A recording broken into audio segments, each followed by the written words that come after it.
good day, everybody. Welcome back to our Working Together series with our friends down in Netiv in Houston. We haven't had this class for a few weeks. Rabbi Ingber's been busy with family matters, and we're looking forward to a class today. I know last week he had to cancel last minute. He recently had a couple of new grandsons in Israel, and one was in the hospital and got released last minute last week, and so he had to go attend a bris. So, we respect everything that the rabbi does, and if he has to cancel last minute because of family matters, we understand. It's just a joy to hear the wisdom of Torah as it was handed down through learned rabbis. And so for us, it's just a joy, and we're just waiting for the rabbi to show up. But in the meantime, let's say hello to our friend Rod Bryant down in Houston. Rod, you're live on the Noahide World Center social media. And how are things going down in Texas with Netiv? And is there anything new and exciting? Oh, yeah, there's always something new and exciting. What I really want to say and give a little plug, there are obviously not a lot of people. There are more subscribers than there are people that actually are able to attend class. But with that being said, we have some of the best teaching that you could imagine. I mean, Rabbi Wolbe has been doing a series on, he's been dividing between the Mitzvah series. We're on Mitzvah 21, and he's also on a Messiah series, which has been extremely detailed and well laid out according to Hashkafa and the sages of Torah. It's been so beautiful. So I want to encourage people, if you can, at least try to make one class a week and attend, because you will learn so much and enjoy the conversation after, because most of these classes that are seen here on YouTube or Facebook are the whole class is not streamed. It's just the just the lecture portion. Now, right on Dan's site, which is the World Noahide Center, you guys I broadcast anything I can get my hands on. Sure. Okay, so you do the whole thing, right? The question and answers and everything, right? Usually, yeah. Okay. Until the rabbi wants to shut it down, right? Okay. Oh yeah. I realized that I could actually do this and play marionette. there Anyways, Rod, I see we got Rabbi Ingber with us already. Yeah. Hi, everybody. Yes, so good Shalom, to be Rabbi. with you, Rabbi good to see Ingber. We missed you. on your grandsons. Yes, actually, I actually had two grandsons born over the past couple of weeks. One had their bris milah circumcision a couple weeks ago, and then one was delayed. Baby was had to be checked, and it was delayed, and so the bris was today. And the circumcision was done in Rachel's kever Rachel, where Rachel was buried. Oh, wow! In Beit Lechem, it says in the Bible that the Torah that Rachel died along the path, and Jacob buried her there, and it says Jacob didn't bring her into the cave of the matriarchs and patriarchs, which was in Hebron. He didn't do this. God told him to bury her there on the passageway. And the tradition is that when the Jews were being exiled to Babylon, it says that Rachel's spirit came out, Neshama came out and prayed to God to return the Jews to their borders. And the verse says there is reward to your prayers. The verse in Prophet says that and the children will return to their homeland. And it's a very powerful thing, It's like we did the circumcision, the bris there. We have a meal there. It's a celebration. It's a very it's very strange to people because it's like in the world, it's like you're doing a surgical procedure and everyone's so happy. Why is everyone so happy? Right. Because it's not viewed as a surgical procedure. It's viewed as bringing him into the covenant with God. It's a very joyous moment. And then to be able to be at Rachel's tomb and then to pray and to realize that's the spot, where, that Rachel is buried, the mother of the Jewish people and the one who is the central piece in terms of praying and bringing the children back to their homeland. That's amazing. Now, were they twins? Daughter's here. Hi, nice to meet you, Cheyenne's daughter. were they twins, Rabbi? No, two different kids. Oh, wow. Fantastic. Yeah. Well, So I my had, grandson was born last or 2 weeks ago as well. So, and he's okay, home now. congratulations. Very nice, beautiful. So anyway, so that was that, and it kind of, I'm going to segue then to we're up to in the story of Nehemiah, because Recording in progress.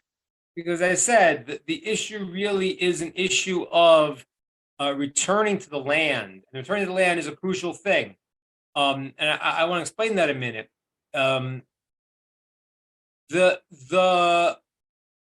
The reality is that every nation has its place, and the land of Israel is in the center of the land.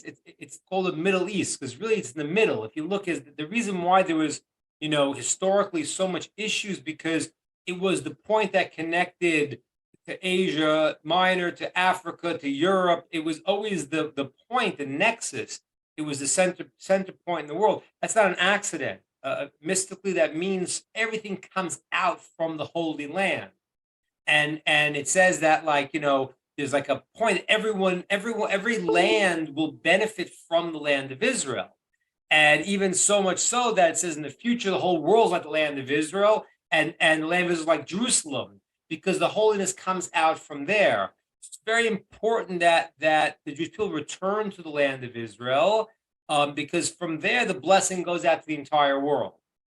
And and so we're learning the story of Nehemiah, and I think we're up to the second chapter, and it really is a fascinating difference when you read Nehemiah than when you read the story of the 5 books of the Torah. And I pointed this out when we were doing Ezra also, but it's just really behooves us to understand this. In the book of the Torah, when you read the 5 books of the Torah, you see things are miraculous. They're miraculous. Moses, the Red Sea, splits the Red Sea. That was a certain time that God wanted to reveal himself in a clear way. What's happening in the story of Nehemiah, easing us into modern day times, is God conceals himself, and he works through the forces that he created of nature. Now, I said this to you before, but it's crucial to understand this. Nature is in a certain way can mislead you, can give you an illusion. I thought about it before, but I want to explain it again. So let's say, for example, a person sees, you put a seed in the ground and it starts to grow. They say, wow, how did that happen? Oh, Mother Nature, which is absurd, because whose mother's here is named Nature, right? What do you mean, Mother Nature? No. But what happens is nature, since it happens on a constant way, and a constant basis, you get deluded into thinking that it has its own power. That's a problem.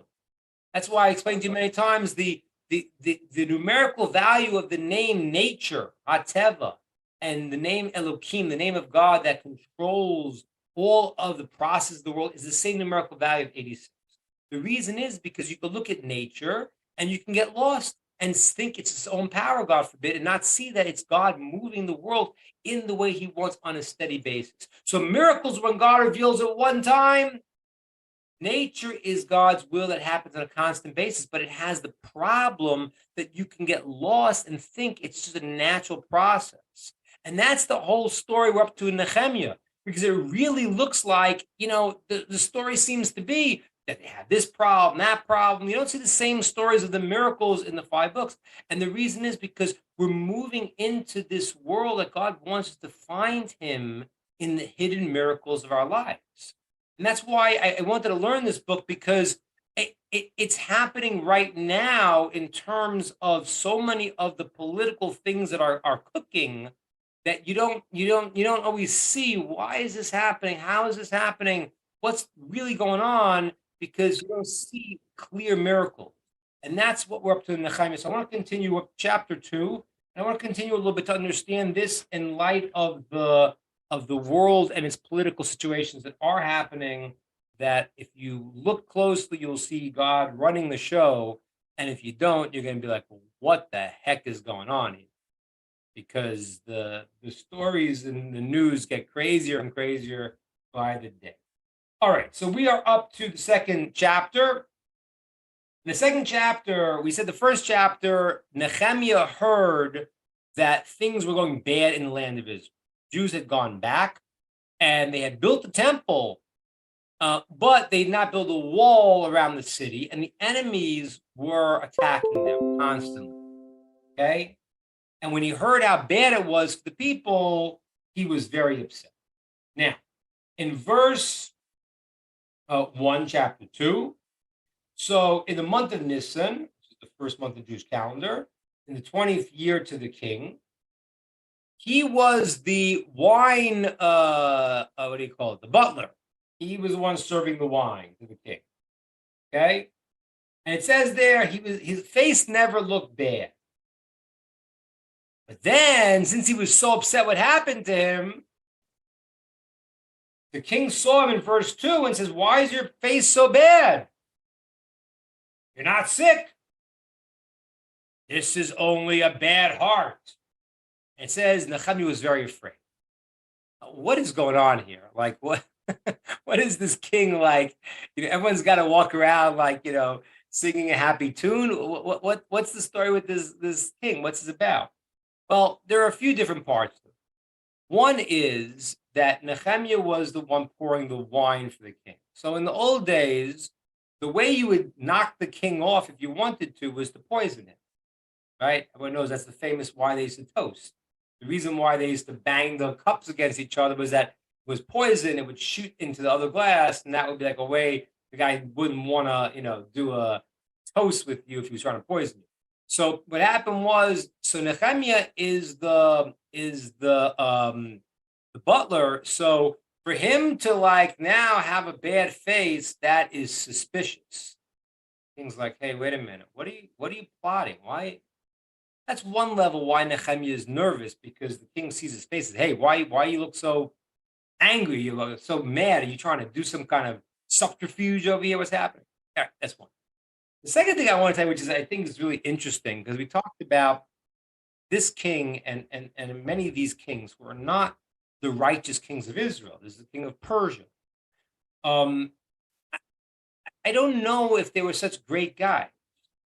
This king, for example, Darius, the sages tell us in the beginning he was a very righteous guy. But then it says he wasn't.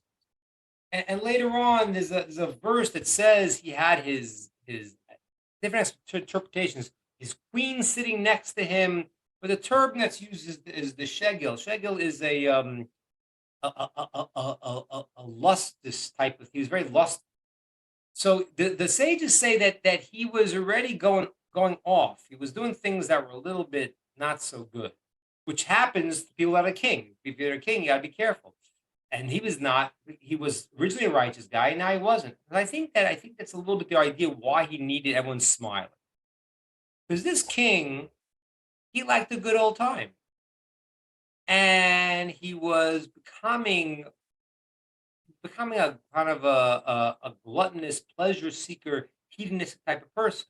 Because the text says that about him. It says that we'll see later on in the verse when it says he had his queen sitting next to him, but the term that's used there is a term that would indicate sort of a lustful approach to life.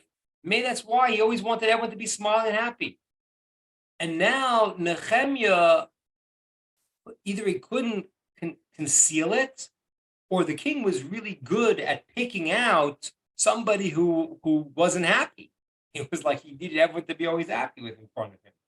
So he says to Nehemiah, what's going on? Like, Nehemiah is very nervous because the king has now called him out. So Nehemiah decides, I'm not going to go and say, no, my face is fine, because the king is either sensitive to see that he doesn't look right, or Nehemiah can't conceal it. So Nehemiah says, okay, I'll tell you what happens here. So verse 3, he says, long live the king. He says, why wouldn't my face be bad that the city, the burial ground of my forefathers is destroyed, and its walls are burnt up in smoke? So first question I have is, why is he saying that, his the burial ground of my forefathers? And the answer is, some of the commentaries say because for the Persians, that was a very important thing. It's not that it's not important to us. For the Persians, that was something that they could hear. So it is important, the burial ground. But the reason why Nehemiah points out, because he knows that's going to get the king to understand his position, that the fact that Israel is desolate right now, that's a problem. It's a terrible thing. Okay? So now in verse 4, the king says, okay, what do you want? Now, this is very fascinating here. So kind of the point I want to get to today. In verse 4, it says, and I prayed to God of heaven. So the king says, what do you want? And it says that Nehemiah prayed. And then in verse 5, it said, I said to the king, if it's good with the king, and I found, your first servant has found favor in the king's eyes, send me to Judah, land of Israel, and let me rebuild this town, build the city. So I want to answer a question. Just what happened here? The king said, what do you want? He prayed to God, and then he starts telling the king, well, if the king is agreeable, let me go to the land of Israel and rebuild. Where was the prayer? Right? He says, I prayed to God, and then a second later, he's talking to the king. So some people understand that he prayed to God, and he prayed first, and then he asked the king. Okay, that's simple. On that approach, I want to, and I'm going to explain it in a deeper approach in a second, but in that approach, I want to just jump over to politics for a moment. Because, I was talking to my brother yesterday. Brother's a very astute, very astute rabbi, and he understands politics very well. And I was talking to him about it. I was talking to him about this class, and I was saying to him, when you when you see the news and you say, "Oh my gosh, I really can't believe this!" Shouldn't everyone be seeing the emperor's not wearing any clothes? I mean, let's just talk about politics 1 second here. We have this case where they've found groves of documents in President Biden's thing. Okay. Besides for the claims from the FBI that he's been taking money, so what do? They indict Trump. It's if it wasn't so disastrous, it'd be comical. There was a story in the Talmud of one of the high priests who eventually later in his life he got fooled by the Sadducees, and his last statement was, the guys you got to watch out for are the hypocrites. Those are the guys you got to watch out. So what happens is here, it's you have to wonder, you feel like you're like in a surrealistic movie or something. Yeah. He's taking, the Russians are doing, but then wait a minute, you got the document from the Russians. He has paper, he has a document, but you have all more document. Everything that they're accusing the other of, they're doing more. It's unbelievable. You look at it and you say, so you think, well, when are people going to realize? And I don't know. My brother and I had a little bit of a disagreement. I'm kind of hopeful that people are going to look at this and say, wait a minute, there's something really fishy going on, and look at the truth. But I don't know. I don't know how people are going to realize it or not realize it, because unfortunately the world is set up in a way that people don't often think, and there's a media that is, that's telling them what to think. So, but the answer really, that what you have to do is right in the story of Nehemiah. Nehemiah is going to make his effort, and he's going to do what he can do, and he's going to ask the king. But he's doing his spiritual component of it. Because you have to understand that even if I get frustrated about the politics, is not, they are not controlling the world. God controls the world.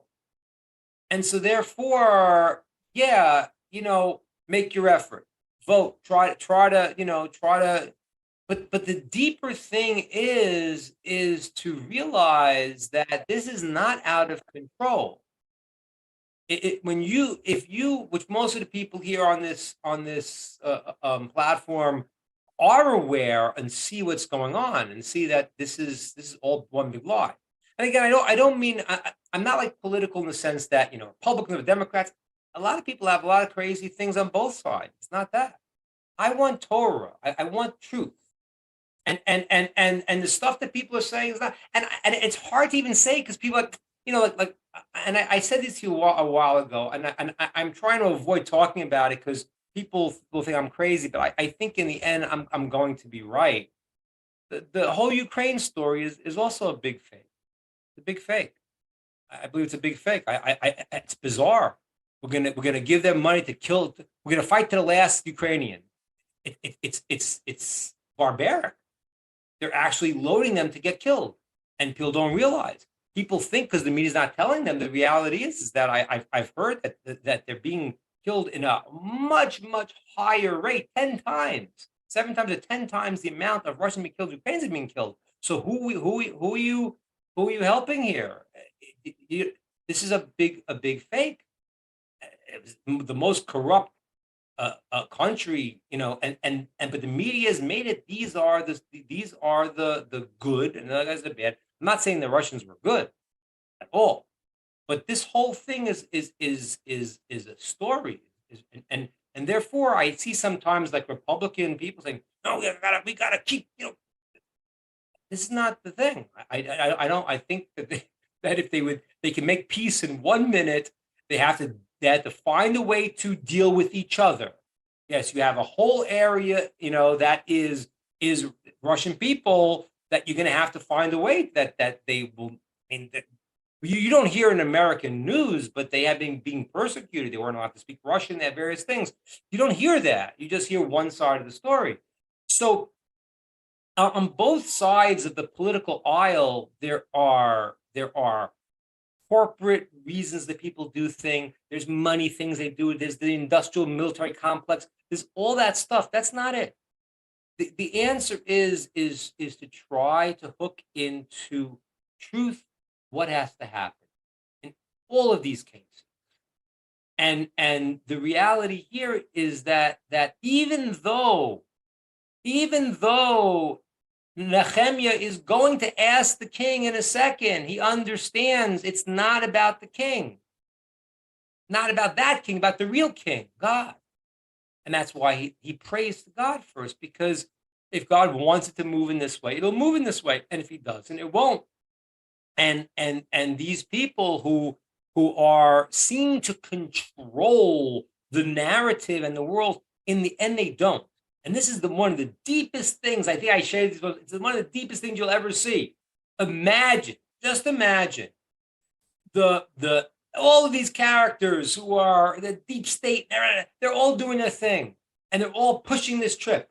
Imagine at the time, which will happen, one day you're going to see that God was directing the whole show, brought it exactly where it has to be.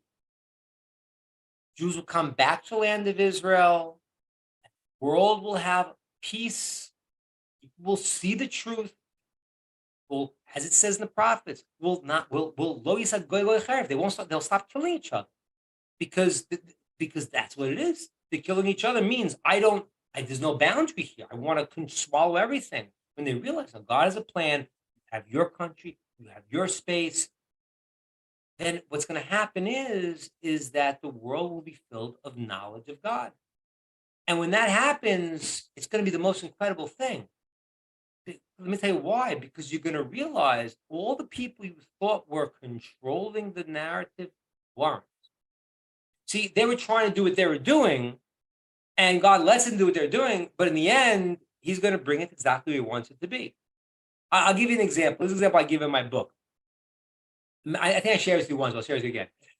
Imagine I go and I say to imagine there's a governor of a country, and he goes and he gives 3 parcels of land to different people. And he says, the goal is that I want you to increase the economy in this land and Figure out what you're going to do with your parcel of land to make it amazing. Okay. First guy goes and he plants and he has fruit trees and vegetables and great. Raises the economy by bringing all of this great produce. The second one says, okay, I'm going to bring in cattle and sheep, and they're going to graze and all milk and yogurt and all these things. Great. Does a good job. The third guy says, well, I don't like this idea. I am against this whole business of helping out the governor, and I'm going to trash the land. He takes a pickaxe and starts beating, trashing, and trying to destroy the land. Okay. Now, if the governor was all powerful, omnipotent, what would he do? What he would do is, one example, is he'd make it that when the guy is smashing the land trying to destroy it, he would strike oil. And all of a sudden, the oil. So what happened? The guy ended up doing the job that he was supposed to do of increasing the economy, but he's not rewarded for it because his intention was bad. But if I was all powerful, I could use the bad intention and get it where I want to go. And that's not what God does. All of these people, they are not controlling your life.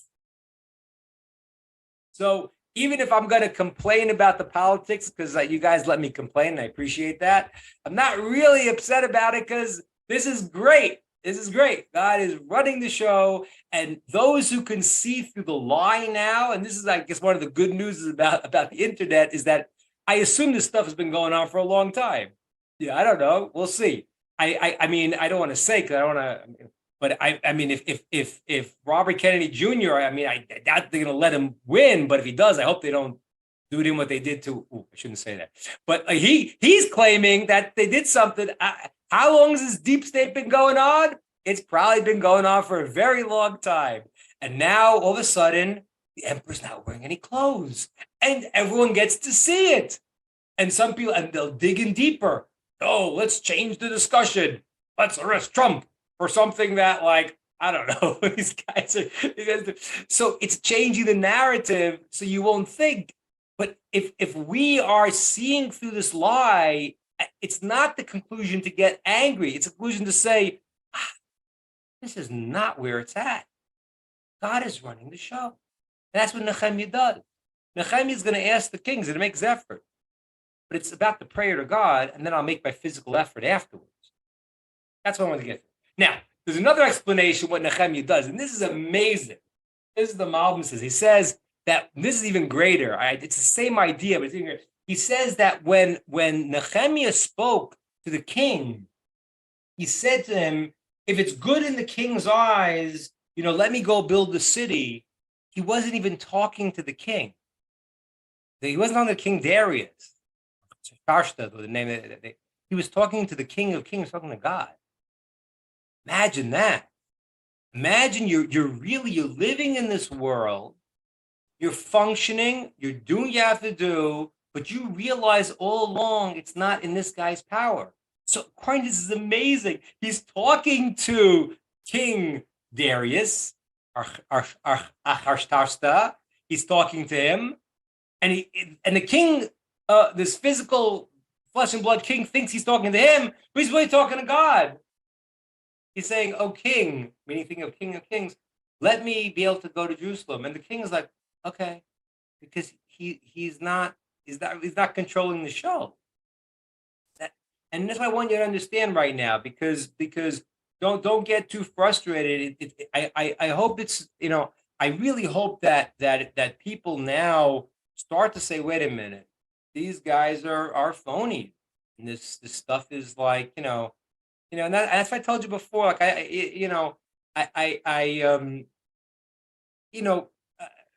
former President Trump has some traits that may not the greatest. Humility is not maybe his strong point. But the thing is that, like, the people who are pretending to be something and they're like totally the opposite, that's what you got to really watch out for. It's not the one that you see, okay, I'm a brash guy and I say what okay, so fine. So, yeah, it is. But the person's, oh, I'm so righteous. I know. I don't know. It's like, yeah, you're not, and you're not fooling us anymore. And so that's crucial to understand and not to get stuck in it, to be able to see, to do what Nehemiah does here, which is to make your effort, but to realize that God's running the show and your effort starts with acting right, doing the right thing, being the right person, being a good person, understanding that God has put you in this world to do something. If you can affect other people, fabulous. If they can't hear, they can't hear. What could you do? But that's what it's about. It's not about the people who think they're in charge, because they're going to be in for a big surprise in the end that they're not. Okay, so that is what Nehemiah says, and the king says to him, "Yes." And he goes and he gives him the assistance. And he now has, how long is it going to be? Okay, and he gives him the pass to show the other people that he's going to have the rights from the king, and all these type of things. And now what happens is, the enemies of Israel, and this is also modern day politics. I don't know. I never read this book, but there's a book by uh, Friedman. He was working in the State Department. He was the ambassador to Israel before. I didn't read the book. My brother told me that he revealed a lot of stuff. The State Department has been fighting very negative things. I mean, ladies and gentlemen, I want to tell you, it's like, it's a funny business, because now there's no borders in America, and everyone comes in what it was.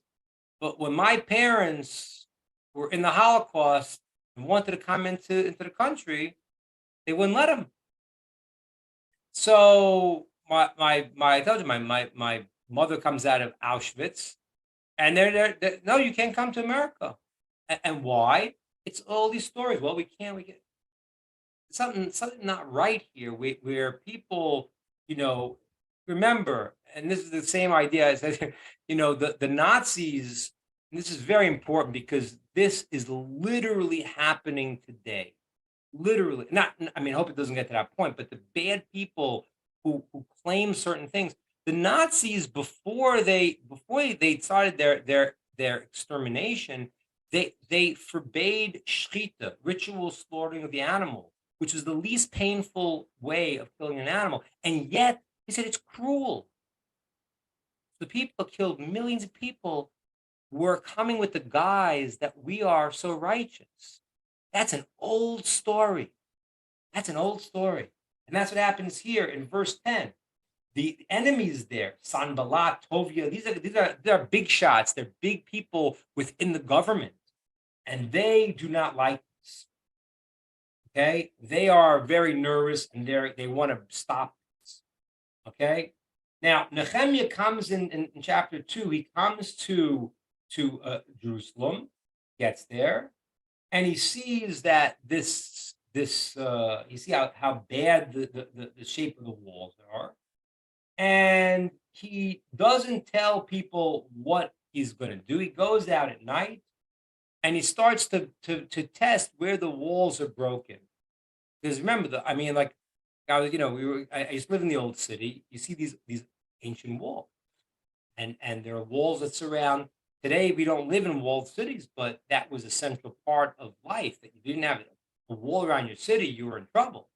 So he goes around checking and knocking down the parts of the wall that are not strong. He does that secretly so that they won't see it. No one's going to realize what he did. Then he goes and he gathers the people, and he says to them, "Listen, God has sent me," meaning that I have prayed to God for the success. He put favor in the eyes of the king for me, and he's given me the power to do it. And now I want us to rebuild the walls of the city. Okay, and that is what happens in chapter 2. Okay, great. All right, questions. Oh, sorry. Before that's when I get into chapter 2. And those are the enemies of the Jews here. They're very upset, and they say, what are you doing? You're rebelling against the king? Nehemiah answers, no, we are doing now what God had said. Okay. And again, he realized these guys are phonies and says, this is not for you. He pushes them away and says, you guys are not sincere. And sorry. Okay, good. Questions on chapter 2.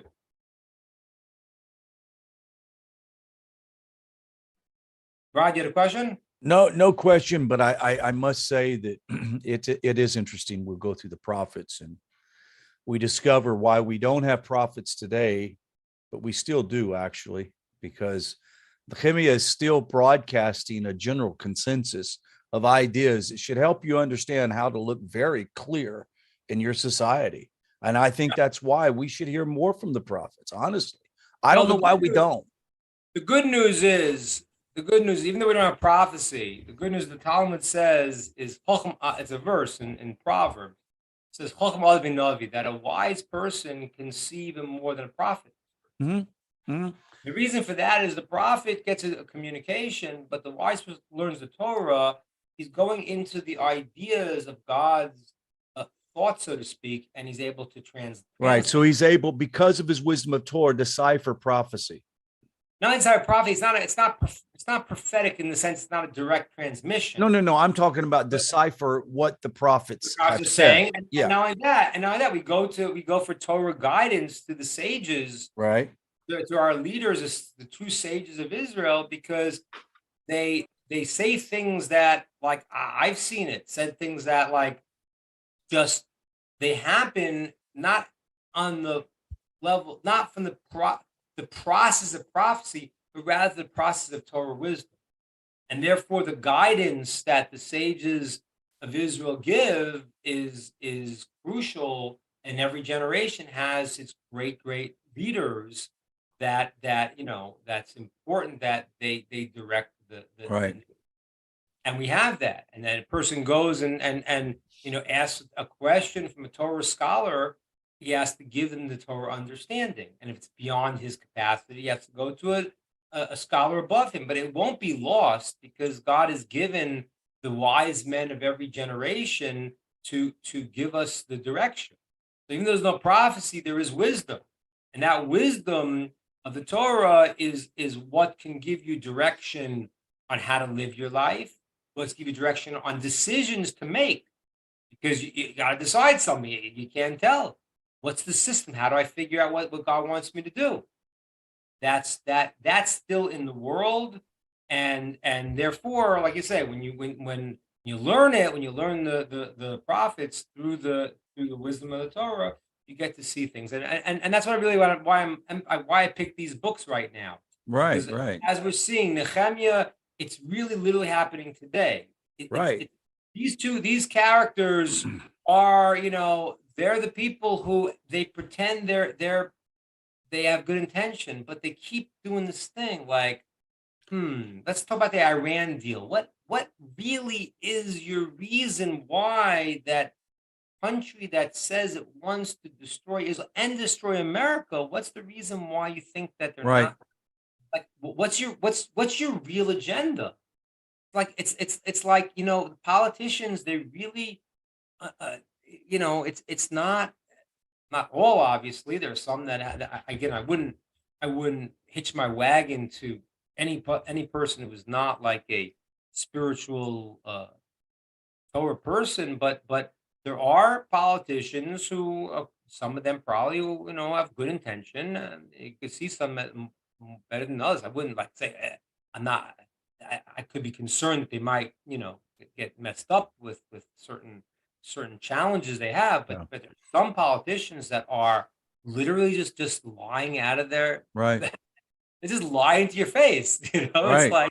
It's like it's amazing. It's just like, how do you? But you mentioned, how do you say that? I don't get it. Like, you said something a while ago, something like, I'm not going to get it exactly right, but just something like, it's like we're living in a movie, like a movie's happening all around. It's like, what in the world's happening? It's like, the thing is, I have a lot of solace because this all isn't a movie and an illusion that is ultimately bringing us to where we need to be. So if we're at peace and we're studying Torah and we're projecting positive aspects of mitzvah, that's all we need to be worried about. We don't Right.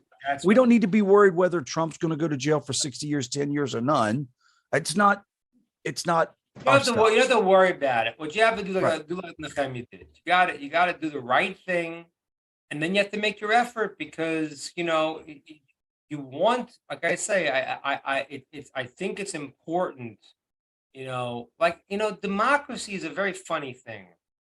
Somehow we've all been sold this idea that democracy is by its nature is right. Yeah. I mean, Hamas, which was a terrorist organization in Israel, was elected democratically. I mean, they probably threatened them if they didn't, they'd kill them. But the point was that they voted for terrorists. So democracy doesn't automatic. The belief is that hopefully people will be smart enough. So there is some truth to the idea of a majority. You want a country that a majority of the people that will be of like mind, and that's what I think is very important here. The Noahide, if most of America is righteous, that would be a fantastic thing. Fantastic thing. Now, can you control it? You can't control your own reality. Right. Now, you can influence other people if you can, and you should try if you can. But the reality is that that's where your job lies. If you can help to get a majority of people who are going to be aware of it, good. But what are you going to do? You're going to, like I say, it's very hard to get through to people today because people are being brainwashed. So you don't have to get nervous about it. You have to try to do the spiritual things you do, and also make the physical effort that you can to spread honesty, goodness, how to live your life, and then maybe you'll get someone else to hear it too, and they'll say, "Yeah, you know what? Yeah, I did something not right," and maybe they'll they won't get stuck in the political parts, but they'll get stuck in the idea of truth. I want Right. Tara, you had a question.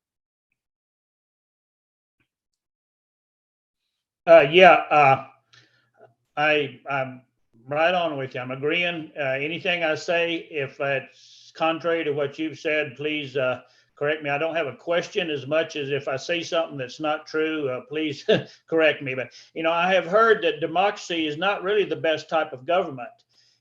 One thing that made our democracy as good as it was the Bill of Rights. Right. The Constitution and the Bill of Rights that backed up our democracy. I hear people say all the time, well, I wish we had a Torah government. I wish we had a Torah law. And, I can't wait till it happens. Well, first off, I don't know if any country besides a Jewish nation could have Torah law.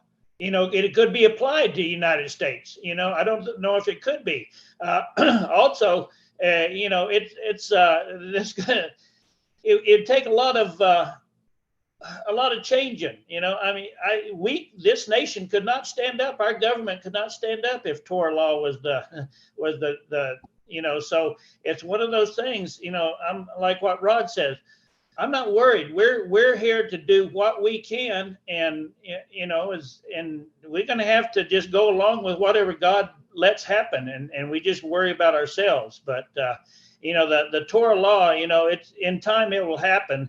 I'm assuming it'll have to happen in Israel first before it can be around the nation, or can it even be applied to the nations? Okay, good, Tara. I hear the question. Let me respond. It's actually a very, very important question. It is a good question. Yeah. Very important question. It's like this. The great Sanhedrin stopped trying capital cases before the destruction of the temple. They stopped doing it because the people had fallen into a level where the killing of someone, a capital case, was because the society has to be on a level that if there's an aberration in society, you could apply it.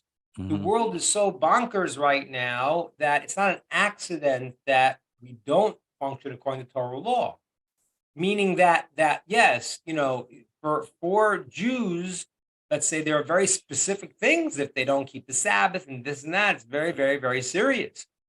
But the world is on a lower level, and therefore the judgment in these cases is left to God and not given to man to deal with in many, many cases. The Talmud says that yes, someone who breaks the Sabbath, there's different ways that the punishments may happen to him, but that's when God decides to do it, and it's not necessarily in the court of human beings as a full level, and that hasn't been that way for a while because the world is on a lower level now. However, it's crucial to realize that eventually the world will function that way. Now that means that the world, the Jews will have to keep the 613 commandments, and eventually they'll have a Sanhedrin that will enforce the commandments in the same way that was done before the destruction of the temple. Now, it'll be a lot easier because why? Because when the Mashiach comes, then everyone sees the truth clearly. Right. And therefore the world's very different. And you got to understand, in a certain sense, it lowers the reward, though, because the test is not as great. When I live in a world where I don't know what's true and it's not clear and I do the right thing, I'm doing a greater thing than if I live in a world that's totally clear and I do the right thing, because why wouldn't I? Mm-hmm. So when the Mashiach comes, when and people misunderstand it, certainly, entire religions have taken this idea and changed it. When Mashiach first comes, the first process is the idea of clarity and truth. Mm-hmm. That's what it is. The reason why, in the beginning, why things are good is because the knowledge of God is clear, or there's no wars. And slowly does move into a greater process, even more of a somewhat of a supernatural process in the development. But in the beginning process of Mashiach coming, what happens is that the world functions, but people know the truth, and therefore they want to live the truth, and everyone wants to do the right thing. Imagine what that world would look like. Right. So Jews will be judged according. They'll have to keep the 630 commandments, and the nations will have to keep the 7 commandments.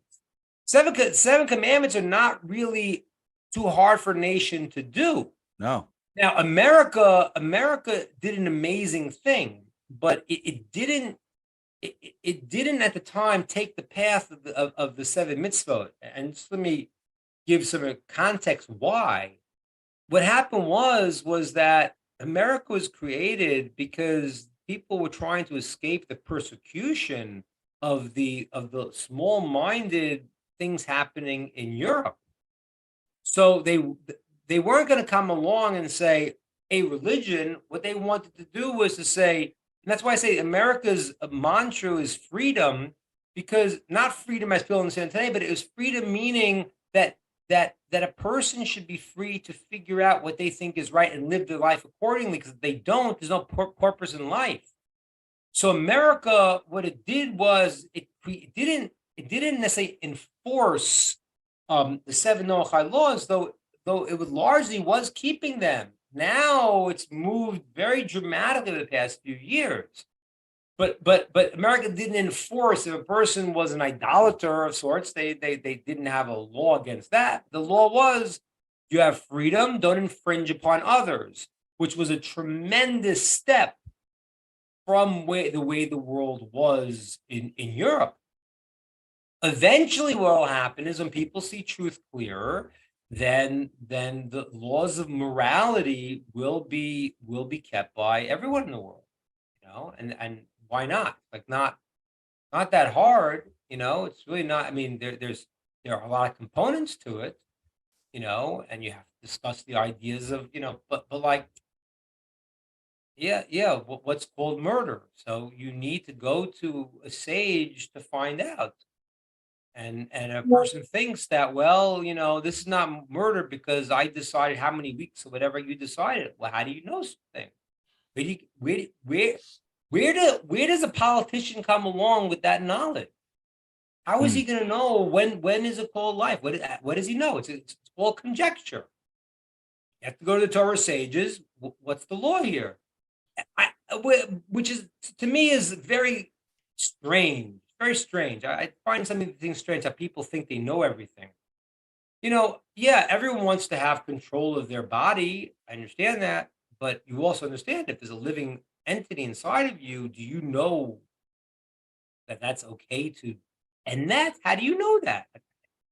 It's a non sequitur. You have to say yes. Of course, we don't want to put in your body, but if there's a living being in there and you've seen the living being on an ultrasound, why are you so confident that it's not there? How do you get this?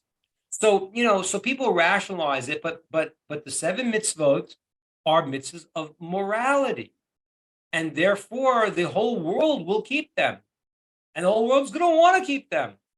So the Jews are going to want to keep the whole 13 commandments. They're going to want to. And the world will realize these just make sense. It makes sense. They realize it makes sense. They realize it's true, and they realize it. And this is the thing. It's when people say to me, "Well, why do the Jews have 13 commandments? Why do Noach have the 7 commandments?" And the answer is a person has to understand when you go into a garden, you water the plants differently. Everyone needs different things. I could tell you a Jewish soul doesn't do 613 commandments is a problem. If you don't believe me, just look at all the nuts, the Jewish nuts who are running around, coming up with these theories that they're coming up with today. George Soros. I mean, what is it? It's the most counter-Jewish ideas ever. Where do they get it? Because they have a need to do something. They have a need to keep Torah. They don't do that. And then they fill their need to do what they think is important in the world with their own ideas, which are wrong. So everyone has to fill what they have to fill.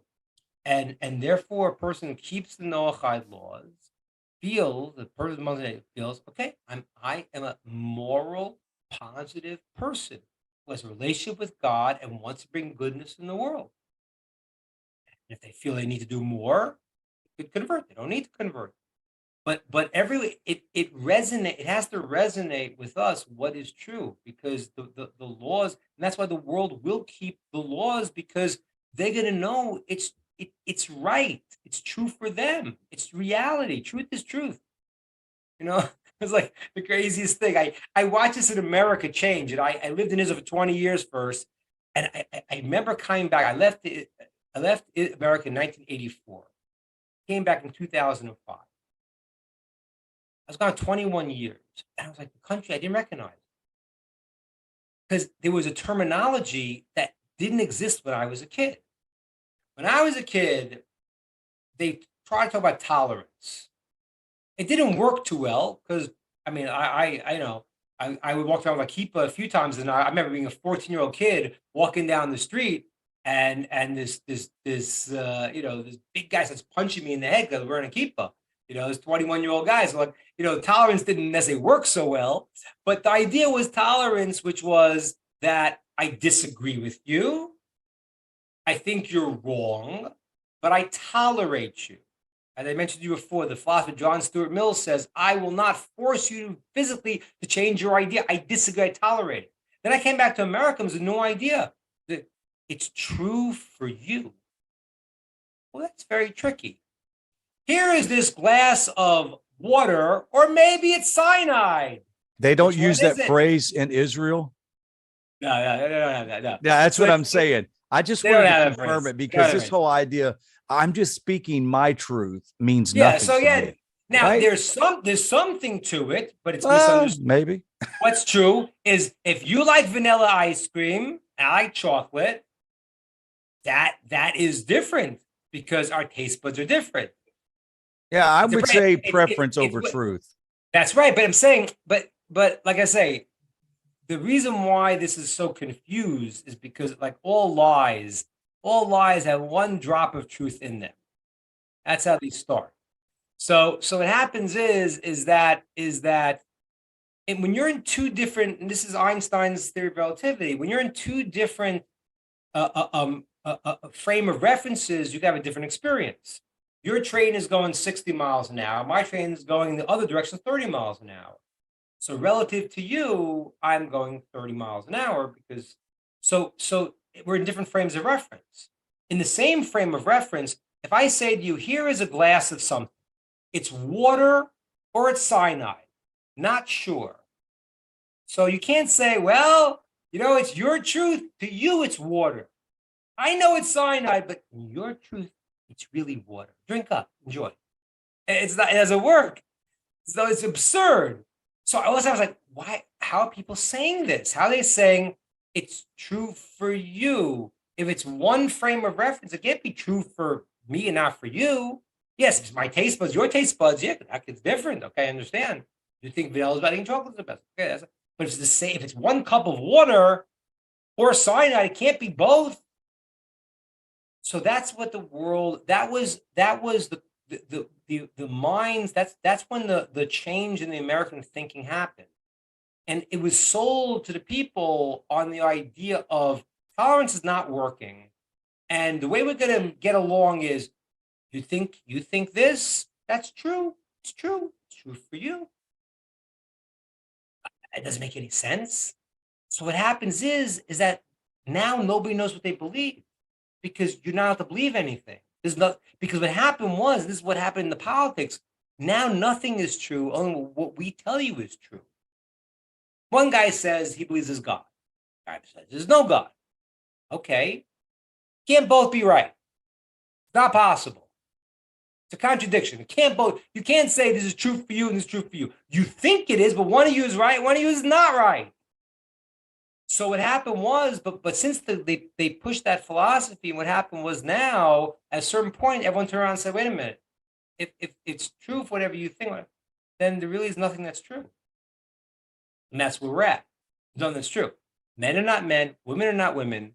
You could be whatever you want to be because there's nothing that's true anymore. It's a fascinating new world order. And by the way, as I told you before, it really fights against God in its essence, because it's the statement that I can create whatever reality I say it is, and God's not going to determine things. There's nothing absolute anymore. Anyway, let's go one more second here. How much time? We're actually out of time. All right, so we didn't get that far, but what we did get is the following, and this is the piece I want you to take home with you, is that when Nehemiah has to make his effort in the world, it starts with prayer. It starts with communicating with God. And now, and this is how I started this session. That's because we are now in a world of hidden miracles. In the 5 books, you saw the supernatural God gave his calling card, so to speak, and showed that he controls all of the universe. And that was the calling card of God that we experienced.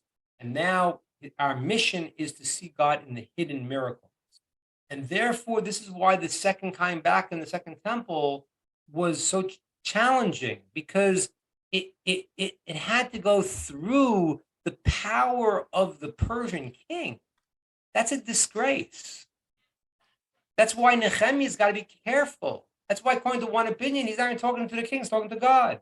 Mm-hmm. If the king is okay with me going to, because I don't want to believe that it's, even though I have to make my effort in the physical world and ask you right now for permission, but once I think it's really you, I'm stuck. I've fallen into the trap. And that's what's happening right now today. It's happening today in the land of Israel. It's happening today in America. What's happening today is that God is moving the show, but he's moving it with all of the historical and political powers that are happening. Let's not get caught up and lose sight that these are pawns in the greater mission that God has in store. Yes, they may be bad players, and bad players are put in there when we unfortunately have to have a negative response. But we have to pray and say we want to do the right thing, and God willing, he'll send us positive players to bring his positive message into the world. Wow. All right, everyone. All right. Wow. So kindness kindness empathizes a bit, but doesn't buy a ticket to their circus, right? Explain what you mean by that, Dan. Well, I mean, when you get like in this day and age, we hear a lot of people demanding their subjective ways. I can, to be kind, I can say, okay, you're entitled to that, but I do not have to buy a ticket to their circus. I mean, you get a lot of people that demand that you acknowledge their pronouns. And I don't have to, if they've got the right to have the pronoun, I got the right to not buy a ticket to their circus. That's right. I mean, the reality is that that's not, that's not even that is the system that America created. That I don't have to do that. They changed it now, but you want to do what you want to do what you want to do. I'm not even saying in terms of the 7 Noachide laws. Eventually, we want everyone to do the right thing. But the American system was set up that you want to do what you want to do what you want to do. But don't tell me I have to do that. So now that has been the modus operandi. Yes, and the unfortunate part about it, and that's why I say, and that's why I like what you said before about kindness, because look, honestly, a person who they try to weaponize it, right, against you. They weaponize for sure. But let's play. Somebody who has gender dysphoria is a very sad situation. Mm-hmm. Right. Very sad. I actually, my heart goes out. Since one point, sorry. So it's a sad situation. Now the reality is that that is the way that's able to affect everyone, because people deep down want to be good, and so the concepts of the Torah which defend the downtrodden are very, very crucial to understand. And what's happened is that so they're pressing a button for mainstream America, which think that this is a question of kindness, and it's not. You could feel bad for a person that's You don't play with fire or you'll get burned, right? Yeah, but what is that? So I'm not gonna, it's a very dangerous thing to play with truth. Can't play. I told you the Hebrew word is emet. Take away that little aleph. The first letter has no sound. It spells the word dead, met. Because you can't, when you play with truth, you're not. It's not going to come out right. Do not want to ever go and start to get into a world of lies, because you can't get out of it. So the reality is that, but they're hitting on people for compassion. I have compassion, but you need help, and you don't want it. That's okay. Don't get me involved in your thing. Yeah, we don't have to buy a ticket to the circus. So Dan, I'm going to wrap it up in this great comment of yours. So that means that I can call you a clown, but I don't have to buy a ticket to the circus. True, but when you call him a clown, then they're on your case that you're not sensitive. So there you go. No. If he says I'm a clown, I'm a clown. Join my circus. I'm gonna go. Okay, you're a clown, but I'm not buying a ticket. Right. I hear. Okay, guys, it's time to go. Rabbi, it's late where you're at, right? Yeah. We will see you all next week. We'll get a little more movement, and we'll move along a little quicker next time. We'll cover a few chapters. All right. And we'll continue. The pace is good. Baruch Hashem. Okay, Take care. Yeah. Thank you so much, Rabbi. Have a wonderful week. Yes. Bye-bye. All right, folks, on that note, we're going to sign out from our Working Together series live from the Netiv Zoom room in Houston, Texas. Till next week, have a wonderful week, everybody. Bye for now.